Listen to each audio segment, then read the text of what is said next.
Hi guys, welcome back to my channel. Today I have a very different and special to me video. Today is December 15th. It's actually the 6-year anniversary of my sister's death. So I wasn't sure if I wanted to do this. I've been yo-yoing with it back and forth. I think that I can possibly help someone, and that's what I do YouTube for, to share with people, to help people, and I think that this is an opportunity that I can't miss out on. So I'll tell you a little bit about my sister. My sister's name was Laura. She was born on March 10th, 1992. She's actually the third of my mom's 4 children. It was beautiful, always beautiful, with this curly ringlets in her hair and beautiful big eyes.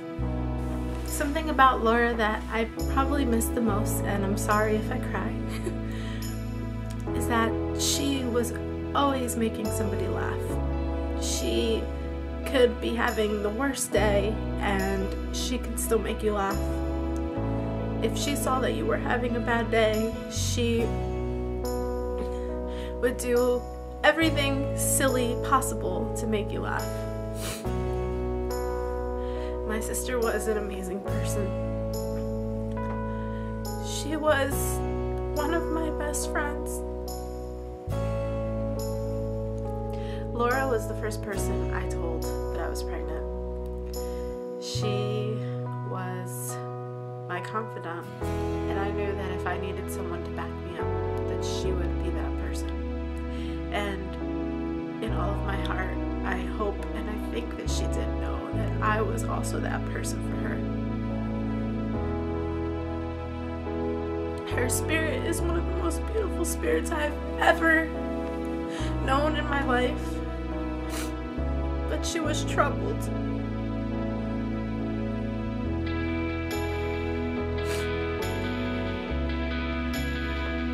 At a young age, my sister dealt with many things that children shouldn't have to deal with. She also came face to face with addiction. From the time she was probably 13, my sister was drinking alcohol. And I don't know when it started, but eventually she started to also do drugs. She abused marijuana and also over-the-counter cough pills. The scariest times in my life, probably my entire family's life, was when my sister didn't come home for 3 or 4 days. Nobody knew where she was. She didn't go to school, she didn't come home. We later found out that she was hiding out at one of her friend's houses. The police picked her up and had to take her to the hospital because she was so high. It was so scary to see her like that. But things got better. My sister was checked into a rehab center for youth, and she completed the program. When she was there, I took Keillisse to see her. Keillisse was maybe 3 or 4 days old. I took Keillisse to see her, and that smile on her face when she saw Keillisse, priceless. From that moment on, her and Keillisse were inseparable. That was her best friend in every way. She came home, I'll always remember asking her to watch Keillisse for a few hours while I went to the store, and coming home to hear her playing the guitar and singing to her. She was the best aunt anybody could ask for. I'm trying to keep it together.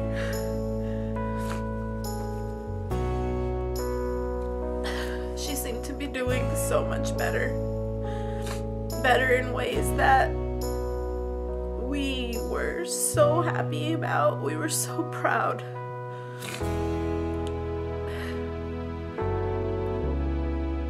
my sister started to go to an accelerated school so she could graduate high school, she had dreams. She loved the show Nip Tuck, and she wanted to be a surgeon. And Lord knows she was smart enough to be one. Probably too smart for her own good. My sister loved MySpace and social media of the likes. She was awesome with computer coding and things like that. Self-taught.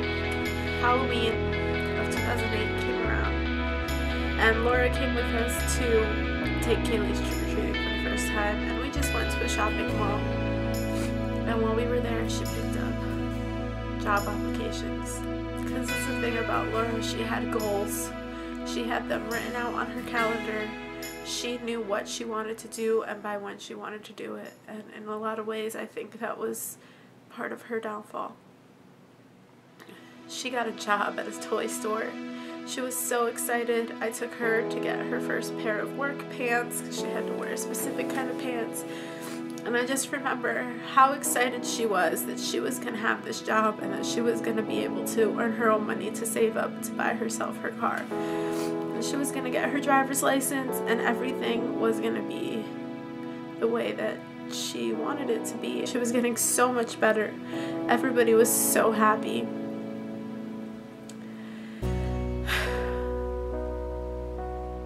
And then, only a few weeks into working at the toy store, she found out that the toy store was going to be going out of business. I think this was a really big hit to how she felt about life. I remember reading in her journal where she wrote, "The world is standing still, and I just want to keep moving forward. I don't belong here anymore." And I just wish I knew that she felt that way. See, that's the thing about her. She was always laughing and smiling and talking so optimistically. You would never think in a million years that all those dark feelings that she had were inside of her, but they were there. I remember on December 14th, she had gotten into a little bit of trouble, and I came home and I went and I said goodnight to her, and she was kind of upset, but she seemed fine. I talked to my mom that night, and we were all in a good place. We all knew that no matter what, we were going to be there for each other, and we were going to make everything work. And the next morning, Laura came knocking on our room door. She wanted to talk to us. She wanted to see the baby. And we talked. And we had conversations that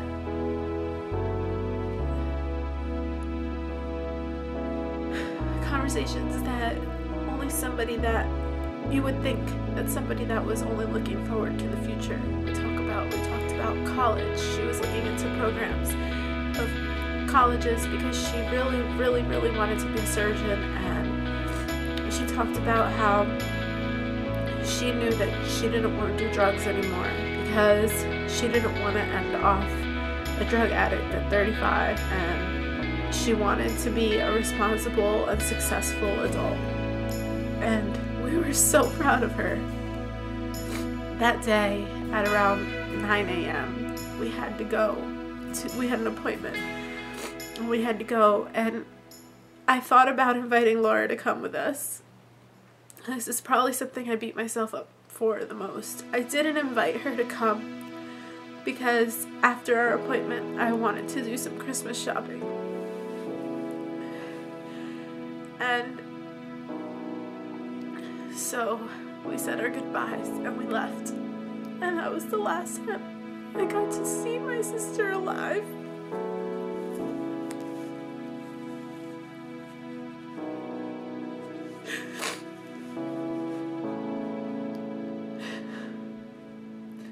At around 11:30 a.m., my sister hung herself in her closet. She was found at around 2:30 to 2:45 by my youngest sister, Aisha. I'll always remember the phone call. The thing is that I felt it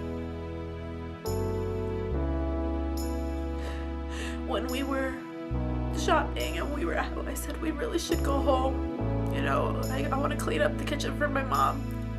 I really have this feeling that I want to go home. But before we went home, we decided to stop at my in-laws' house to wrap the gifts that we had bought, because they were for my family and we didn't want to take them to the house before we wrapped them. So my youngest sister called my husband, and I was standing there, and all I can remember hearing is, "Kelvin, you have to come home. Laura's dead."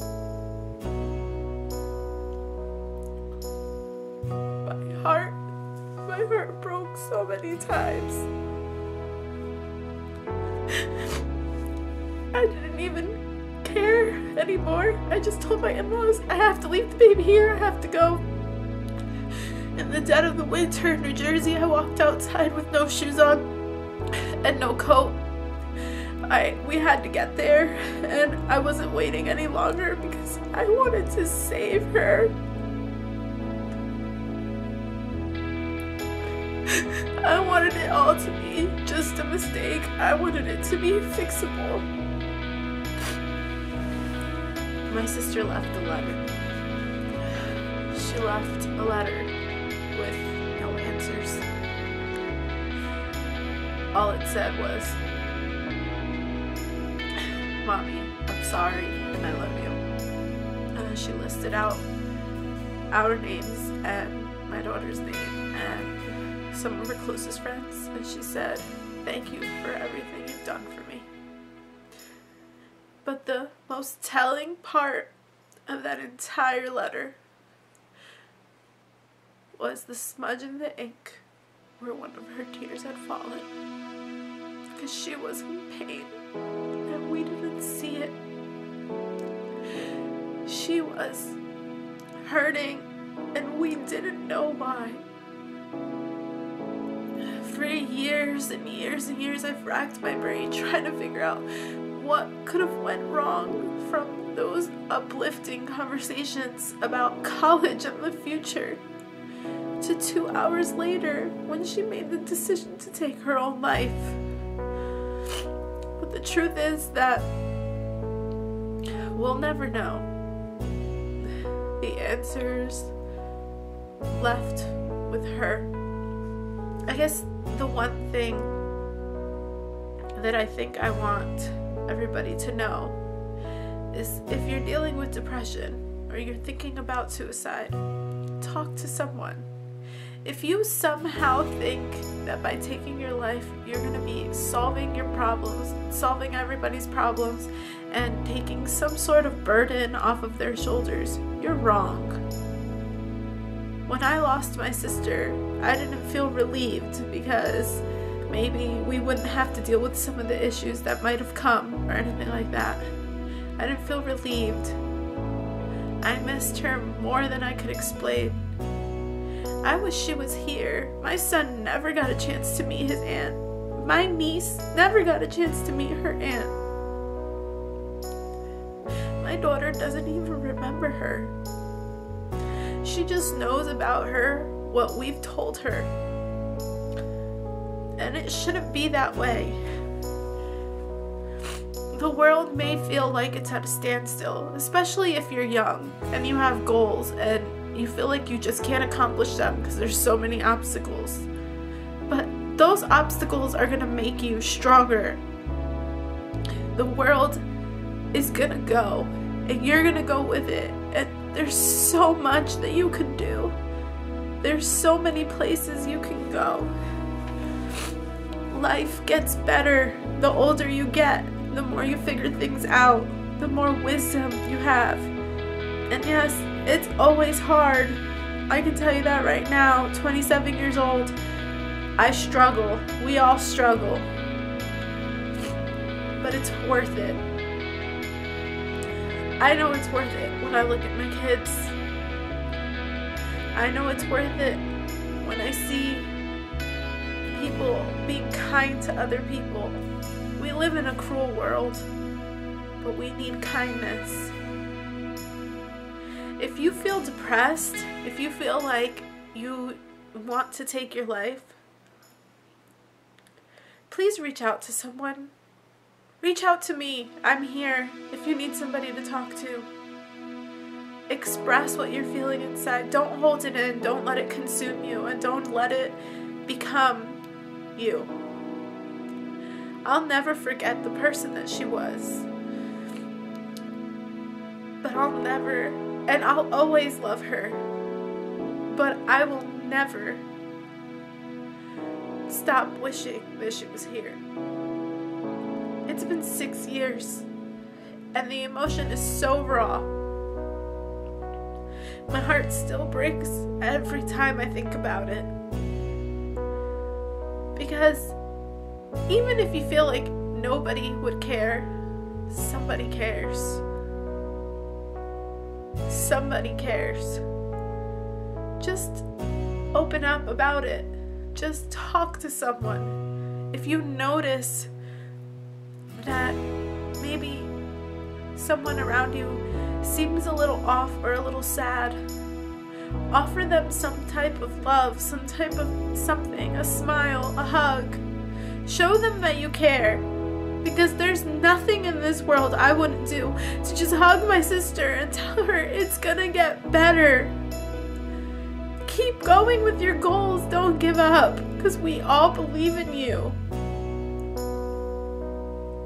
Addiction's not the end of the world.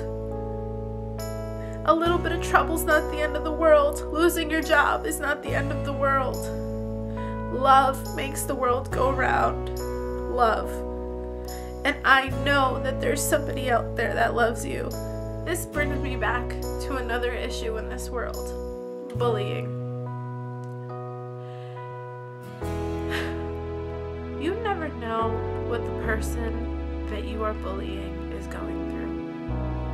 If you choose to pick on someone, if you choose to belittle someone, to talk down to them, to make them feel like less of a person,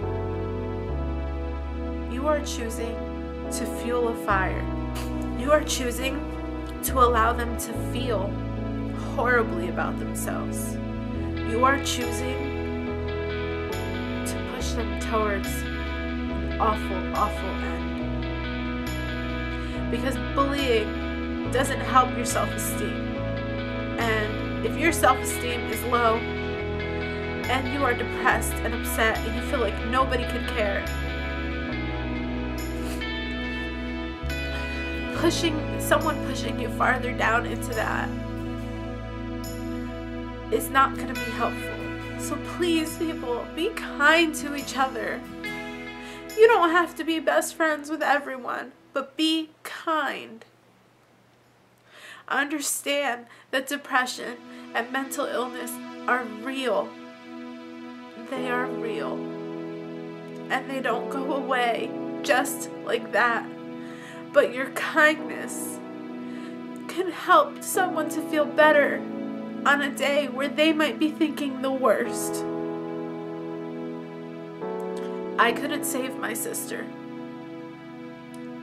But if her story, if this message of opening your heart and being kind and realizing that even if a person seems happy at all times, they might be struggling. If this message of understanding that there's a lot more to life, that life goes on and that things get better, can help even one person,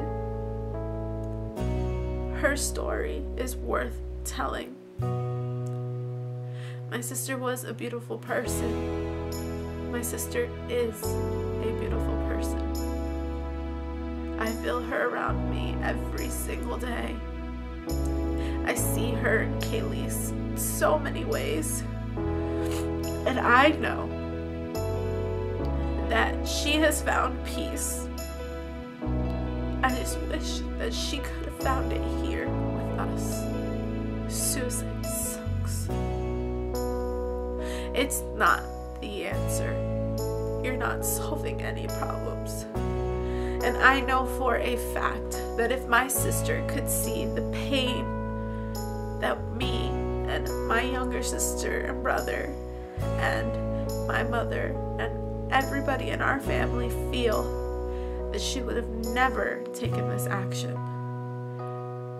I know that for a fact.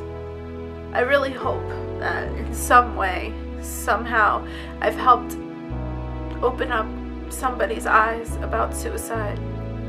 Whether you're thinking of doing it and this changes your mind, or you know somebody that you feel maybe needs your kindness and this pushes you to show that kindness. That's all I ever ask. Please, let's be kind to one another. Let's be understanding. And if you need help and you feel down, reach out. There are people out there that love you.